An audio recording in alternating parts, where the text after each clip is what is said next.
Well, tonight we have Michael Mejia. He is a recipient of the Literature Fellowship from the NEA and a grant from the Ludwig, if I could say this, Vogelstein Foundation.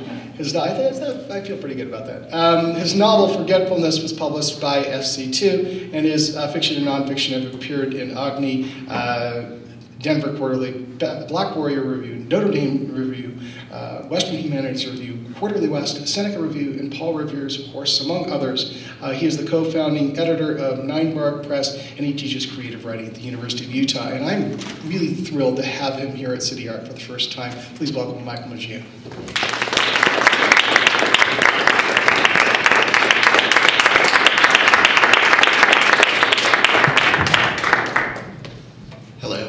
Thanks, Joel, and thanks everybody for being here this evening. I see colleagues and friends and students, which is really fantastic, so I appreciate you coming out.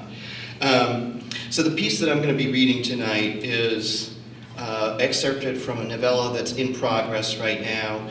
It is completely appropriated material, so every word of it is taken from about 20 different texts, most of them originally in Japanese. They're been translated, obviously, though there are a few English originals and one French one, Roland Barthes' Empire of Signs, which gives the work its title as well.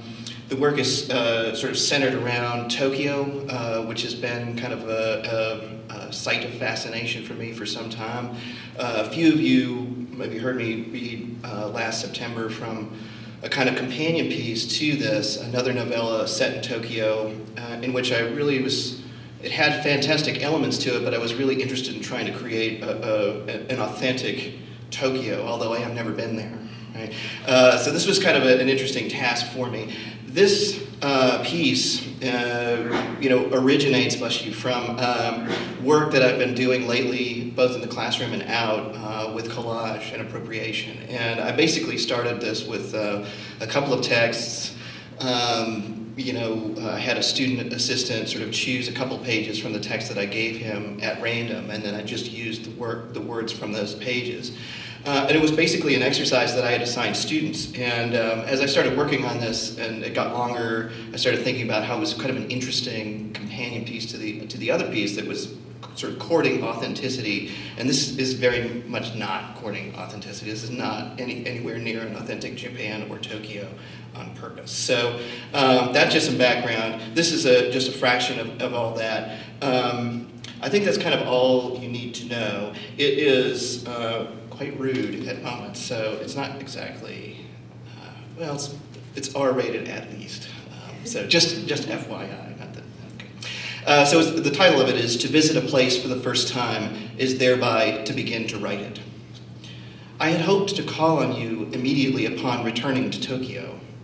I was in love with a young woman, a slender horse, a paid hag, a terribly jealous piece of black bamboo, and patent leather shoes who might have wounded me deeply if we assumed that she is no different from a normal Japanese. But what is it? Something had happened to the old capital. Manners had changed. A young woman came along, naked, face almost entirely covered with blood. A boy of 6 or 7 was struck brutally and repeatedly by someone he had thrust off the train. Everyone was saying, "Open the windows, it stinks." Then all the soldiers had been scared away, and a sudden wall of air portended future disorders. As soon as I come here, I start feeling drunk. I'm risking my life on this project, so you see, there's no one else in the city I trust as much as you. I do not often see old friends these days, and it was tempting to break the law. Underground, from the garment district to Ikebukuro, one may find the most impure world of illusion, a whole network of bars with a Japanese room in which anyone may justify illicit relations on the way to total freedom, that fearful moment of true awareness, utterly physical, which cannot be repeated or recovered by memory. The lieutenant, a boy, naturally said nothing about any of this. He just played the part of a warm and caring father to that girl by the door in the little baby's bonnet. He attached himself to a woman the Dutch ambassador brought and thought to make her his. Obviously, one's kindness enables lying. Many people do not realize this, but you can see it in the training videos. Those who have been initiated, like water birds in the Bay of Naniwa, sway to and fro, and they're pushed by the crowd and have a way of talking that situates the clean-shaven face nearer to the arched, properly contained bust, the so-called Hiroshima maidens, heavy and cold to the touch, hushed and indistinct, the kind that points you toward the Toho University Hospital. I would lie down, enter sorrow with her help, take a prisoner to the western provinces and review the word fushi, concerning love, fushi meaning the pitch of his voice, a speck of melody from another life. I see no objection.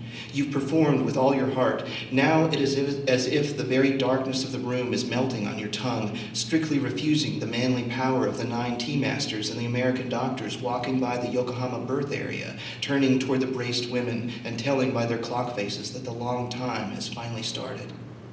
In other words, expire at any moment. Shall I show you? Dancing the Koriyama figure is the only time someone my age can freely put his arms around a young woman. That probably doesn't make you feel much better. But we can get just as interesting results in mixed bathing at the Fuji Hotel if you wish. That's why I gave her a note for you. This winter brought storms and floods. Someone will be murdered one of these days. The night's haiku. Swear to keep it a secret. Gloves edged with black fur, side by side, joined to a sad setting and sad memories. By noon Tuesday, I'd found the man of her choice, the visitor from India, somber and plain, all rested and going off for a drink in Vegas, where I too got my start. Why? Evidently he gambled. He handicapped Go and dominoes for members of the Oshinamibe. Apparently, he'd already bid farewell to $10 million or more at the Western Paradise and the Seven Temples. Half an hour before, I'd felt his body moving closer beside my pillow, ballroom dancing behind me without taking his eyes off Kazuki, to show him how to be a man. Never before had he tasted such total freedom. He was having a wonderful time. 10 times, and I don't remember a thing. I hope I didn't slight him. Music, the sound of a koto, like the far-off shrill of an insect, is the ticket that permits one to come in this way. Dr. Takahashi bought a ticket too. I didn't regain consciousness for 3 days. At 6 o'clock, a man's laugh echoed through the room and I recognized something in the mirror. Katagiri shook my hand. I imagined that the representative from Japanese floral art passed them both on with respect and care to less intimate people who could guide them on a goodwill trip to Pillow of Grass, the domicile of worms and frogs, a jungle littered with turds where they should erect modern estates. The address not being written, for now the landmark there is dead cats. If they still haven't shown up by autumn, she'll be phoning the police. The buying and selling of fetuses beneath American home improvement centers all over Tokyo is really induced by the air pistol in my pocket. I suppose it is only natural that their parents should dote on them. That happens a lot these days, as in the reign of Emperor Sujin. They're kept by a tea master of the Urasenke school in a unique structure extensive as a city and so cold you just put up with the smell. So this is the palace of eternal youth. The fluctuation of their aquatic hearts, like rows of ringing pachinko machines, is more subdued, tired, and lonely day by day. The fact is, I'd like to sell them at a low price, but I don't have the confidence. Of course, it's only a hypothesis, but here every wish seems intense and fragile, like the name of the author or tears of sympathy, something like that. In the United States, however, merchandise is only undone by the sense of shame. I know those beastly Americans from Western films. Actually, if we compare present conditions in Tokyo with those of ancient times, the release from the sense of shame seems to overlap the recent tendency to give a Chano-yu entertainment using tables and chairs. Various acquaintances who might be expected to let one know that the thick tea is served rarely have good hearts anymore. The worried, slightly embarrassed housewife stands there in the void of the station, staring at you, her eyes flashing. Men all feel uncertain as drifting clouds, just like in a science fiction movie. The tea ceremony, strongly signifying identity, is spiritually empty these days, almost erased, terminated beneath blocks of pure noise. Now my head was spinning. Altogether, it is as if a youthful luster does not constitute an important part of whatever makes one comfortable, so that you tend to be looked down upon by those thousands around you at the station, the sea of humanity, the fleeing crowds exactly following customs, pressing on with the one idea you mustn't tell a soul, lost in contemplation of relative flavors to come, and then the lower part of your body moves in this way that gives an account of worse misfortunes. Everything was wrapped in darkness. As they went past, I heard the announcement, Next stop, Roppongi. I probably shouldn't say this, but if you'll excuse me, all your ideas are built on a single blind spot with regard to the major modern city. You present it as a miniature dachshund looking pretty ashamed of himself, or a bowl perhaps in which simmers a dull noodle soup. But it suffices that there is an appearance of a system, even if this system is illogical. Indeed, it is interesting to note, historical monuments to our morals, however casual and perfunctory they may seem to be, were highly desired in the South and West before the war. I don't know when that was. Maybe this afternoon? Until just a while ago, I myself stayed at the Fuji Hotel, whose underground floors had been Professor Yamamoto's brother Serizawa's laboratory. All the nurses were beautiful back then, serene, unflappable, swaying in a moving manner. These days, the ones in the silkworm room behave in the most bizarre ways. They shake their heads and bodies violently, corresponding to the large number of faults hidden in the atmosphere. For many years, everyone's been remarking upon the flimsiness of the modern gourmet weather, but most of the time the man responsible is in Hawaii exhausting Tomotoki. Breaking out in a sweat, I thought to myself, I really must be anemic. I'd shown absolutely no reaction to anything. In the large banquet room, fifth month's rains hammer the rows of gaudy flashing pachinko machines. They may look small, especially in the daytime, but they're really quite large and cover a large area.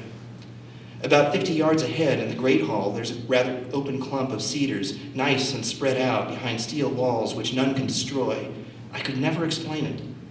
The floor of the classroom cum ballroom, flashing red, blue, and green, produces blushes and sighs as summer approaches. After a while, though, it left my body cancer-ridden. Once, through this narrow door, the emperor saw Yoko, that girl of whom he had heard favorable reports in the middle of the night. She reached, gloves edged with black fur, toward him, between the men and women of the group, members of the host's family, who walked with their eyes shut, their arms dangling purposely at their sides. Gripping his elbow and pulling him into her arms, calling the child's name over and over again as she buried her face in his neck. It was the last face he would see in this world, bullet-like, curiously excessive, yet all in all quite relaxing. The body rose slowly into the air. In the same small room, we are told, people of good birth put a curse on someone, Whitey, the good workman, who must dress warmly to mingle with the guests. Whitey's cough grew worse. A calculating man, it pleased him to be able to speak German, so he organized an outing to put down mines by the seawall. He acted as interpreter and courteously observed their operations according to a precept of the actors AGNI, and Nanami was greatly skilled at attaching melodies to hidden fault lines along the shore at Uraga, the cracks around the Tenchi-jin school that would soon erase the Pacific Fleet. This is the origin of the spirit quietening ceremony.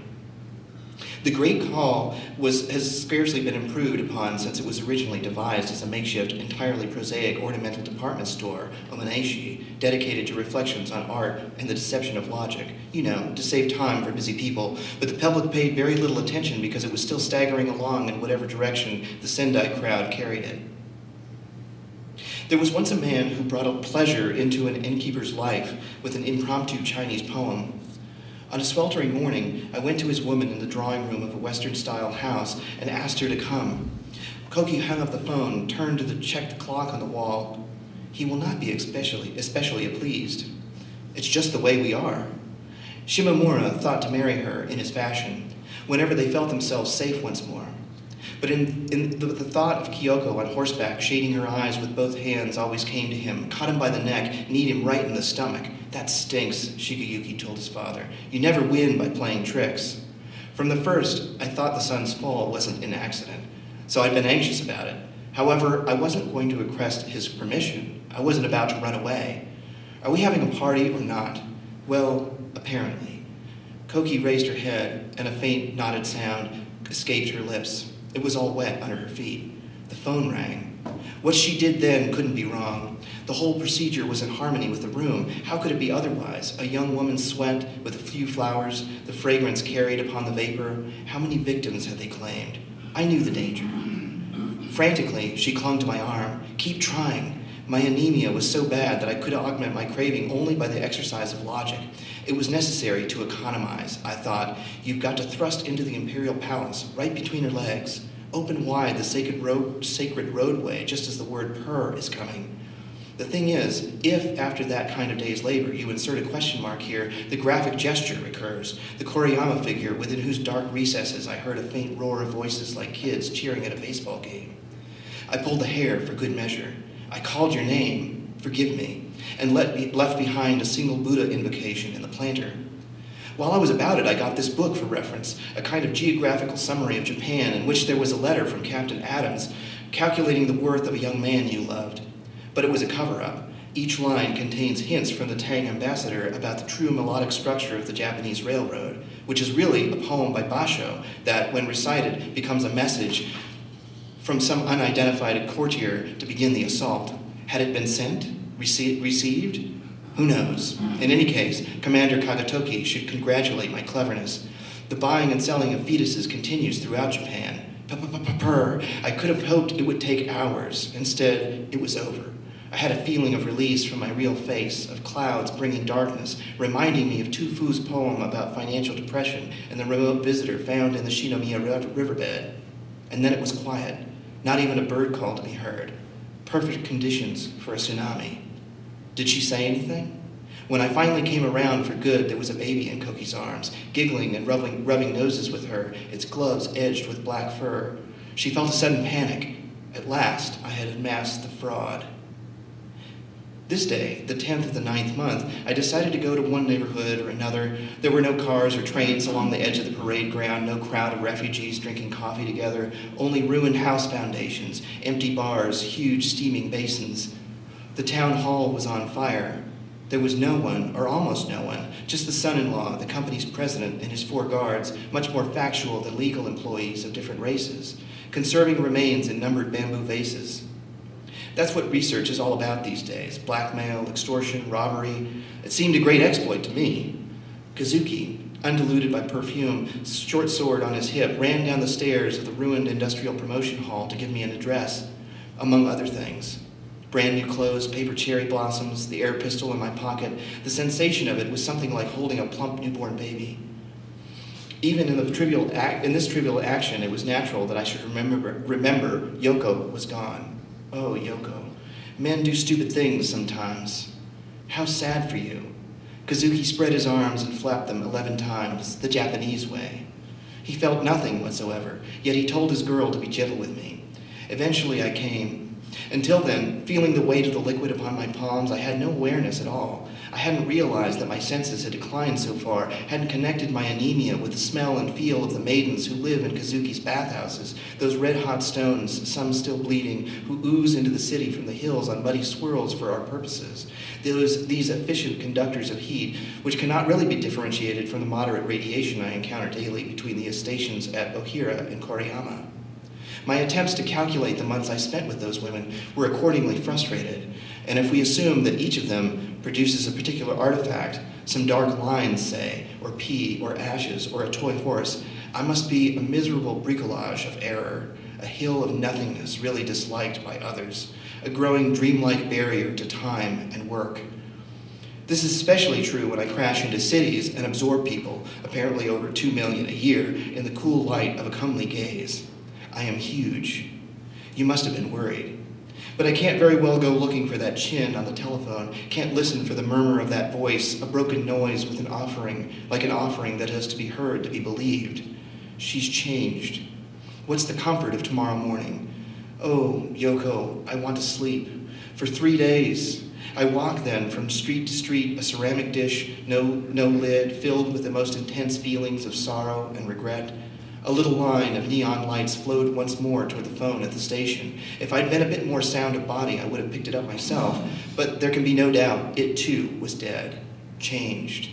Changed how? I didn't know, though they say beautiful women are so cold one feels them to be the source of all wanting.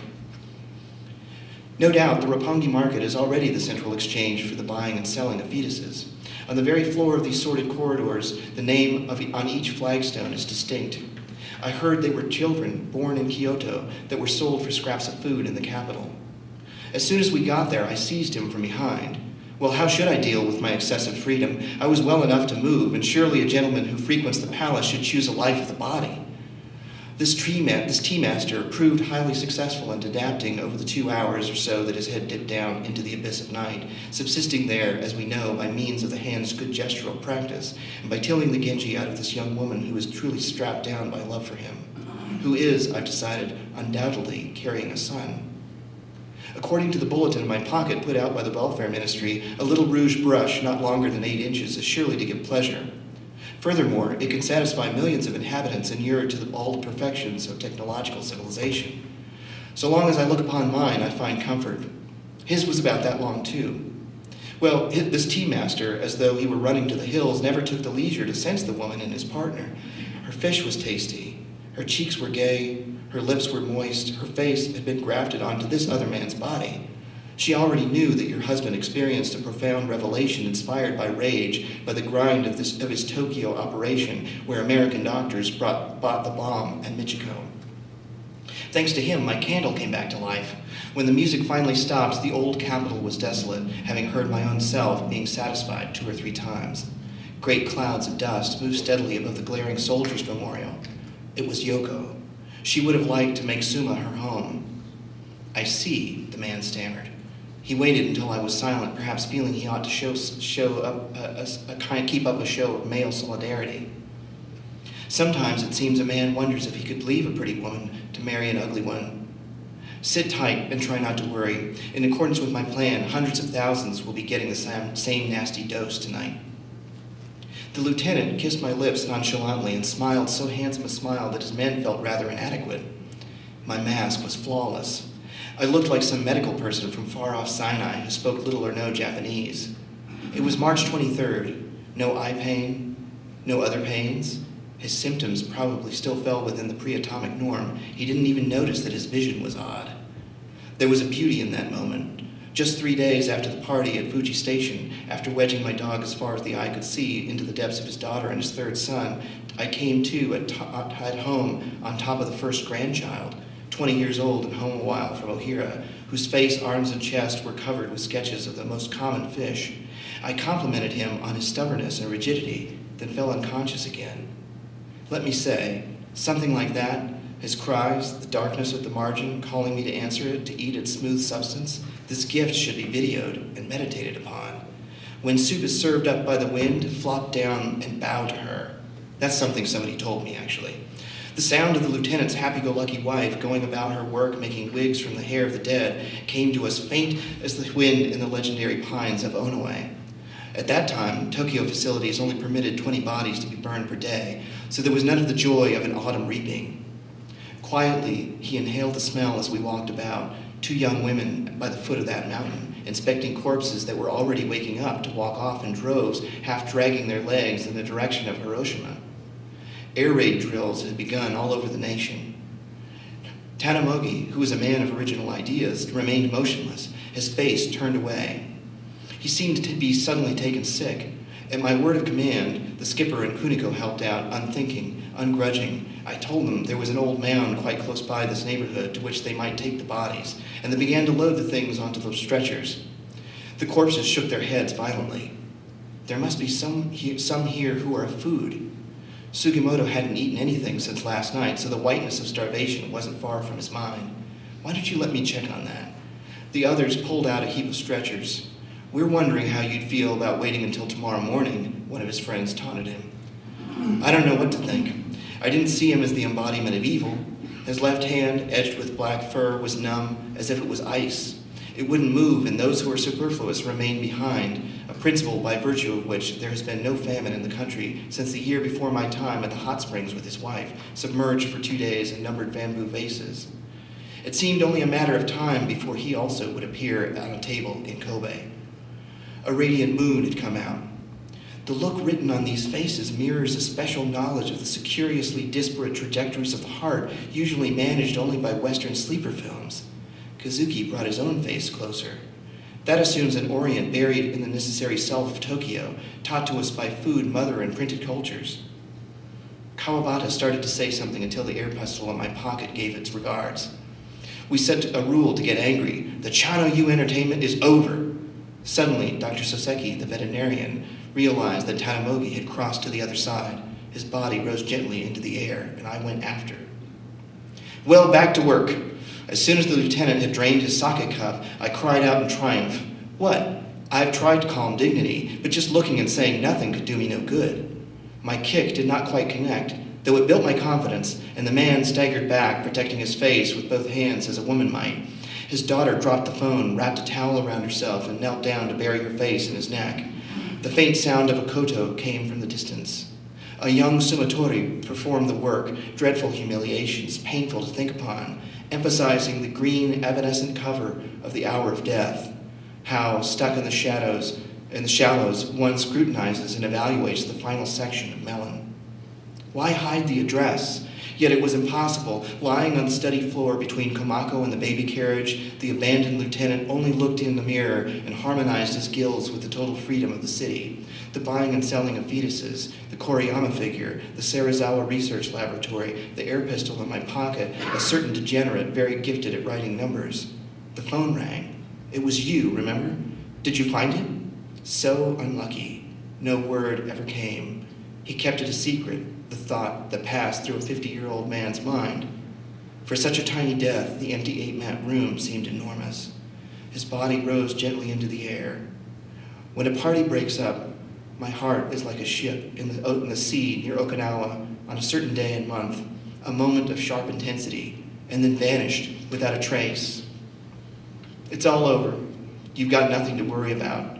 The Western mode of living will prevail everywhere in Japan now that the Commodore has transferred his broad pennant to the Powhatan. People will be heard through the endless winds having a fine, noisy time, but you will have forgotten the sacred name that the daimyo dislikes, and a white object will reappear where the sun should be to wind up the failure.